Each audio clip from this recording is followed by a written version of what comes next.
Vous écoutez Kadash, la méditation quotidienne de la parole de Dieu pour un peuple mis à part.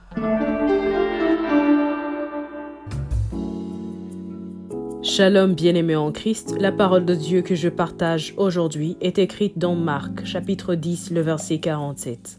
Il entendit que c'était Jésus de Nazareth et il se mit à crier « Fils de David, Jésus, aie pitié de moi ». Amen. Bien-aimé en Christ, celui qui criait s'appelle Bartimée. La Bible dit qu'il mendiait et qu'il était aveugle. Lorsqu'il entendit le bruit, il reconnut que quelque chose se passait autour de lui. Et il ne s'est pas contenté de mendier. Il était aussi attentif. Bien qu'aveugle, ses oreilles étaient ouvertes. Et il entendit que Jésus passait. Cet aveugle, bien-aimé en Christ, était assis au bord du chemin. Regarde maintenant où ce message te retrouve. Ce message est comme le bruit aux oreilles de Bartimée. Te laisseras-tu distraire parce que tu es en train de traverser ou parce que tu es en train de faire? Ou comme Bartimée, tu vas être attentif pour recevoir ton miracle maintenant. Plusieurs fois, tu as entendu la parole de Dieu sans saisir qu'il ne vient jamais vers toi pour te laisser tel que tu es. Depuis que tu l'as entendu, il y a des miracles que tu as ratés à cause de la distraction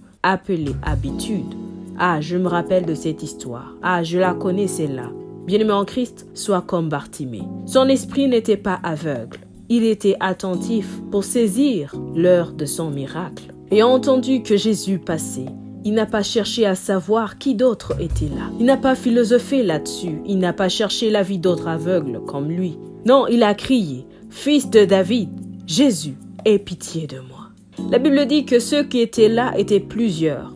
Il le reprenait pour le faire taire, mais il criait beaucoup plus fort. « Fils de David, aie pitié de moi ». Bien-aimé en Christ, qu'est-ce qui bloque ton miracle aujourd'hui? Dans le plusieurs qui bloquaient Bartimée, pour toi, ça peut être l'entourage. Ça peut être les désirs de la chair qui te disent non. Si tu cherches Jésus maintenant, tu vas rater ton ambiance. Si tu cries à Jésus maintenant, tu ne vas plus finir ton contrat avec le grand boss là qui t'avait promis ceci et cela. Et aussi le plusieurs qui parlaient contre Bartimée. Dans ta vie, peut-être l'orgueil. Ah non, ça c'est pour les gens qui ont des soucis financiers. Ah, chercher Jésus, c'est pour des gens qui ne sont pas occupés comme toi et tu te retrouves au bout des années.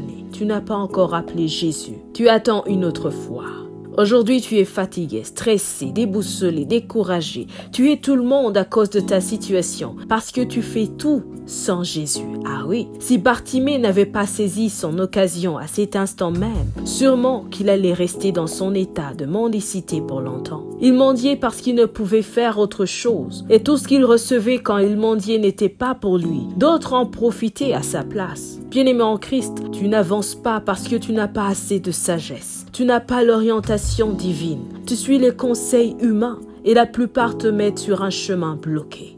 Plusieurs te guident sans révélation juste et l'ennemi garde le voile sur tes yeux, sachant que si tu cherches Jésus, tu ne seras plus dans cette souffrance, dans ces blocages, dans cette confusion, car tu as tout fait. Mais toutes les années commencent de la même manière et se terminent de la même manière. Oui, l'ennemi essaie de te faire accepter cela comme un sort divin alors que c'est faux. Voilà pourquoi plusieurs faisaient taire Bartimée. Ah, garde silence. Si Jésus vient vers toi, nous sommes foutus. Le business de mendicité ne sera plus possible avec toi. Alors réalise un peu ta situation, bien-aimé en Christ, avant que tu te laisses intimider par plusieurs qui lèvent leur voix autour de toi pour t'empêcher d'appeler Jésus. Vas-tu demeurer ainsi? Vas-tu souffrir ainsi toute ta vie? Si ta réponse est non, je t'encourage maintenant à crier plus fort comme Bartimée. Seigneur Jésus, aie pitié de moi. J'ai besoin de toi.